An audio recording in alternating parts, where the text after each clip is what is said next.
It's monarchy, monarchy, monarchy. Nathan.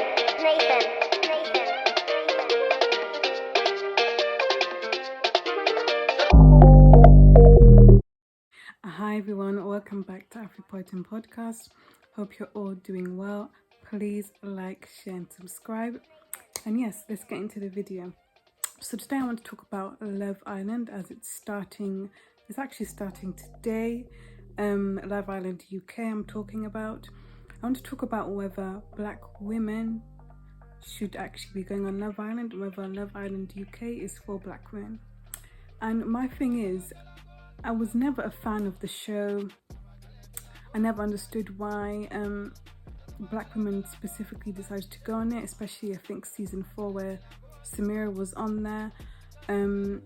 She wasn't getting picked, and even when guys were trying to move to her that were black or mixed race, she wasn't really giving them any time of the day.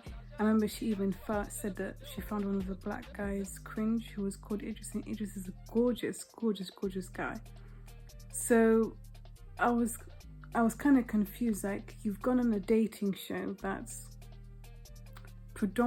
is a white dating show. We live in Britain. 3% of the population, black people make 3% of the total population in the UK. So you're going on basically a show that's going to have predominantly white people. You're not white. Usually people tend to date within their race. Of course there's interracial dating and blah blah blah, but usually people are racially I don't even know what the word is, but usually they usually tend to stick to their own race in terms of dating. Racially loyal, that's what I wanted to say. So I found it weird that she went on the show knowing that, I think she might have been the first season where there was she's actually even mixed race, so I'm not even going to say what I was going to say, because I think in that case it would have been season 5 when Yewande came, that was the first time there was a black woman that had full African ancestry and didn't have any mixed heritage.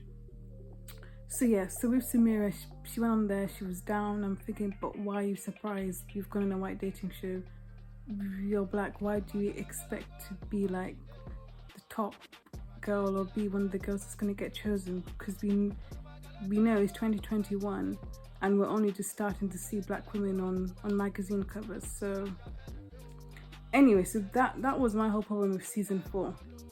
And then even when she came out, why black Twitter came for her, and why people till this day don't really rate Samira within black social media, shall I say, is because even when she came out, I remember I saw an interview with her in Grazia. I'll try and see if I can find it and put it in. I think other people of colour, of ethnicities, can come forward for these shows. There's not, I'm normal, it's a reality TV show, I made it, so can everyone else. So I don't think it's a thing of race or anything. I just think people should just go for it if they want to do it. And you just got to get over it and be like, you know what, someone will come in. If they don't, they don't. They just be yourself. But she wasn't really trying to talk about the issues of being a black woman on a white dating show, show that has a certain aesthetic, blonde hair, blue eyes, slim bodies. That's what Love Island UK is about. And I'd even say that other Love Islands as well internationally, bar Nigeria. And I'm not even going to talk about South Africa because I've already talked about them before. But anywho, so people weren't rating Samira, and people still don't rate her to this day because Samira acts like she doesn't have any melanin in her skin. Like, she was acting like she wasn't black. Like, it wasn't making sense to us. When she came out and she had an interview with Grazia, I remember the journalist was trying to open up a conversation so that she could openly talk about her experiences as a black woman, in the sort of media, being in a spotlight. And Samira did answer it, but she's kind of trying to play the situation down, or trying to sort of dumb down her experience. And okay, I don't want to say dumbed down because everyone's experience is different, but it was kind of like I could kind of tell that she was embarrassed and she didn't really want to talk about it properly. So she was trying to like brush it off type of thing. And then also as well, she was like working with like white makeup artists, white hairdressers. It wasn't making sense. Like the maths wasn't mathing. Like, you're a black woman or of mixed heritage, so surely working with a black MUA, black makeup artist or black hairdresser would be best, because they would know your hair, they would know your hair type, they would know what tones to use in terms of foundation, blah blah blah. It was weird. It was so freaking weird. And then obviously during the show it was obvious that she had a preference for white guys. So it was just, and that's the weird thing is not having a preference for white men. You can like whoever you like, but it was weird that there was people of the same race as you in the villa that you found cringe or that you didn't want to associate yourself with romantically.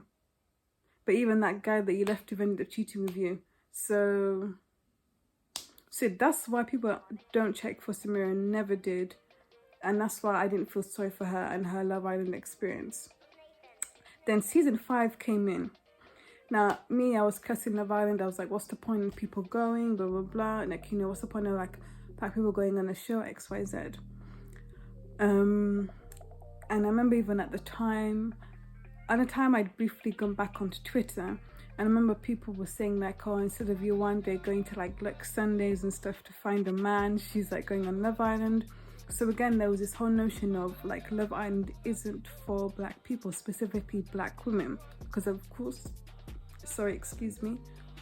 we know that black women are more, not even more, black men are more desired than black women.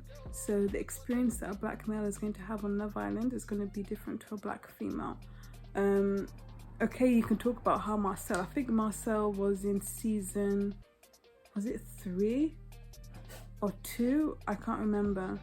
And I think nobody was checking for him apart from Gabby or something like that. But even in the end, they ended up being in a relationship outside of the show, and then he cheated on her.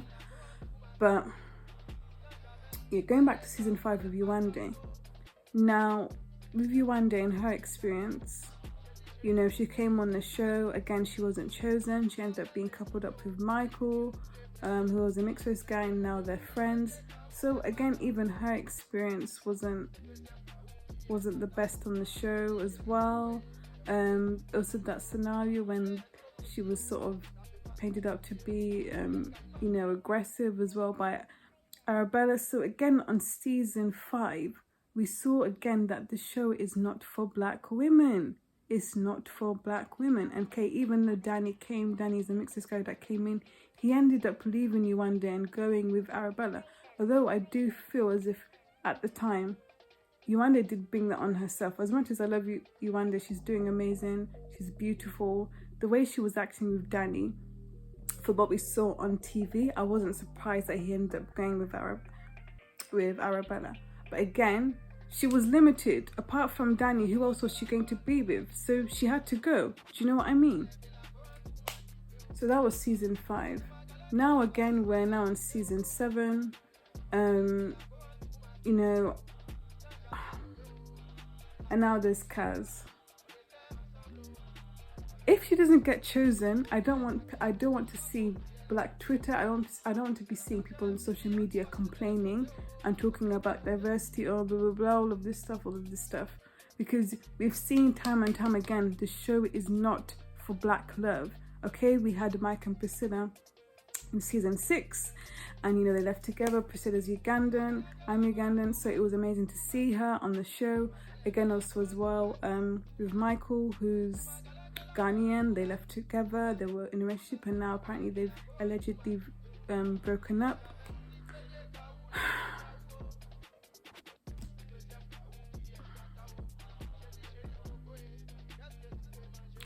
I'm just tired, and why I'm tired is I think sometimes, as much as I'm passionate for diversity and inclusion, like where spaces where black women, black men, where they need to be seen, where they need to be heard, I champion that.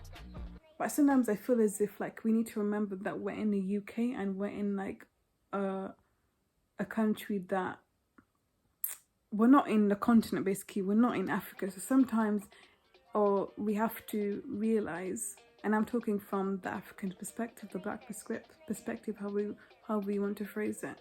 Sometimes we have to realize that not every day we have to be in everything. Like, it's not by force. Like, we don't have to be in Love Island. Like, it doesn't have to be diversity in Love Island. Like, Love Island can be a show that is just not for us, and it's fine. And why I'm saying that is because when I look at America, there's like black dating shows on TV, such as Ready to Love, Put a Ring on It, and I know, there's a whole, African American film, TV industry in America. We don't have that here in the UK at all. So I do get it that it's different now. It's different in the sense that, you're not going to see a whole black cast on like British television. However, though, with things like Transcentral, with Backchat, Blue Therapy, that, literally went viral globally, I think now we are in a position to start doing content for us and by us. So there could be a YouTube series where there's people from like their 30s to 50s who are mature, who want to get married, that are looking for love. There could be, a Love Island version for like people who are under 30. Do you know what I mean? We can start to do programs and for us, cater to us, as opposed to trying to push ourselves into programs that aren't structured for us to win and to look the best and to be portrayed in the best way. I watched Morali's one of his videos yesterday about Love Island, because Love Island Nigeria is coming, I think, in October. So that is going to be I don't even know, that's going to be crazy. But he was also saying that he hopes that like they're not trying to set up CAS and all this stuff. And again, I'm just like, we shouldn't be how can I even say it? The show's not for us, to cut the story short. If you're a black woman, don't go on the show, in my opinion. And if you're going on the show, don't expect to, I don't want to say don't expect, but don't be surprised if you're not chosen, and don't start crying, because we've seen so many seasons where,